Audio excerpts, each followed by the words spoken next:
Bonjour à tous et bienvenue sur l'Argus.fr. Nous sommes très heureux de vous retrouver aujourd'hui en compagnie du nouveau DS7 Crossback, la première vraie DS depuis la création de la marque en 2014.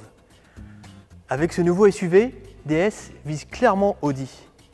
Et ça tombe plutôt bien car nous sommes venus aujourd'hui en compagnie du nouvel Audi Q5. Alors avec ce SUV, DS a-t-il les moyens de venir rivaliser avec son rival allemand?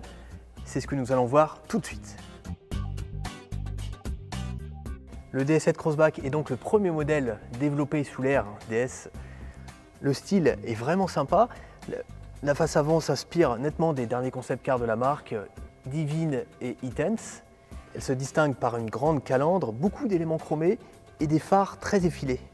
Et justement, en parlant des phares, il y a un détail sympa. Regardez un peu l'animation du bloc optique lorsque vous déverrouillez le véhicule.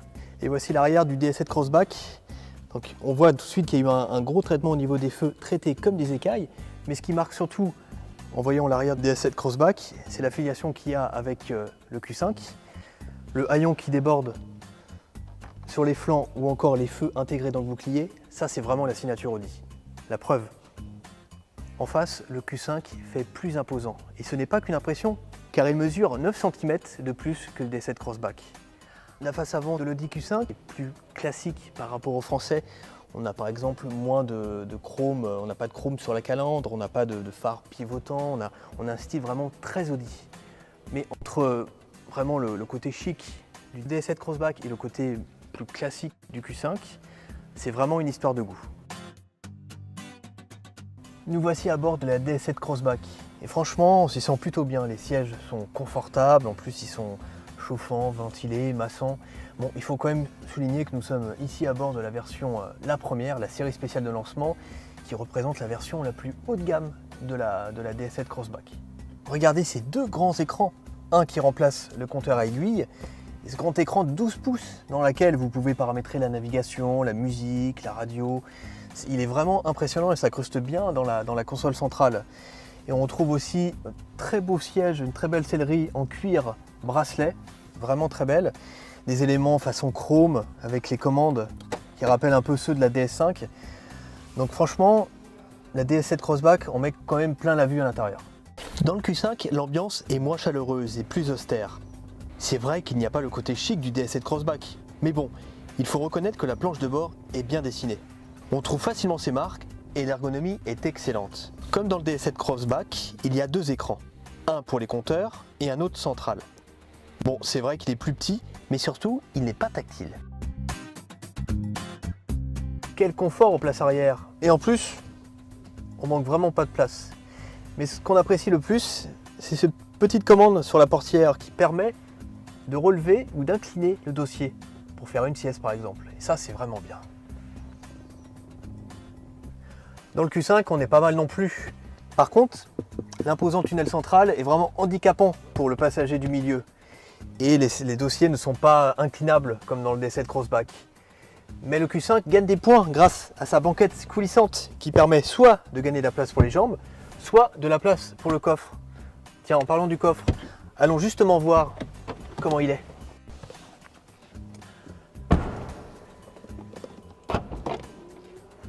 Le coffre de l'Audi Q5 oscille entre 550 et 610 litres selon la position de la banquette. Le coffre du DS7 Crossback est un peu moins spacieux que celui du Q5, mais il reste tout à fait correct compte tenu du gabarit. Dans le Q5, il y a beaucoup de technologie. Et dans ce domaine, DS a quand même mis le paquet. Cela passe par des phares innovants dont l'éclairage s'adapte en fonction de la vitesse, de l'angle du volant ou encore de la météo. On retrouve aussi un système audio focal à 14 haut-parleurs. Dans le DS7 Crossback, on retrouve aussi de nombreux systèmes d'aide à la sécurité ou d'équipement de confort, pour la plupart inédits sur le segment.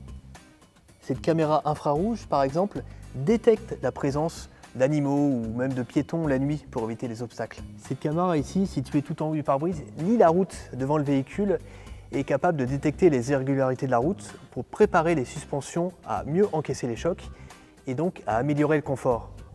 Il y a aussi un mode de conduite semi-autonome qui gère automatiquement la direction ou la vitesse, qui est vraiment pratique dans les bouchons, mais également un système d'aide au stationnement.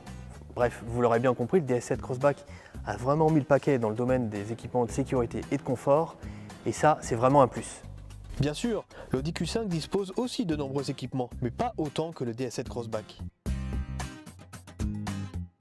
Lors de son lancement en 2018, le DS7 Crossback pourra compter sur plusieurs moteurs essence et diesel, des 3 et 4 cylindres, avec des puissances allant de 130 à 225 chevaux.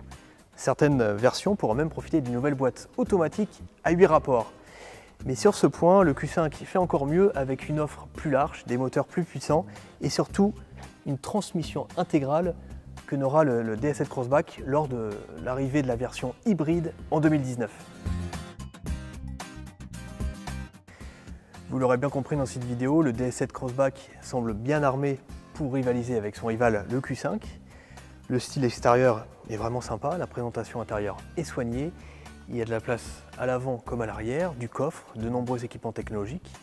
Mais il reste un point qui pourrait faire toute la différence, les prix.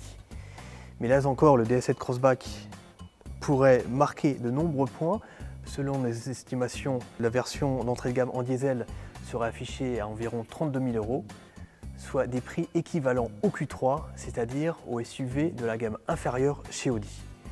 Voilà, on espère que cette vidéo vous aura plu. N'hésitez pas à réagir dans les commentaires. Je vous dis à bientôt sur Argus.fr. Ciao, ciao!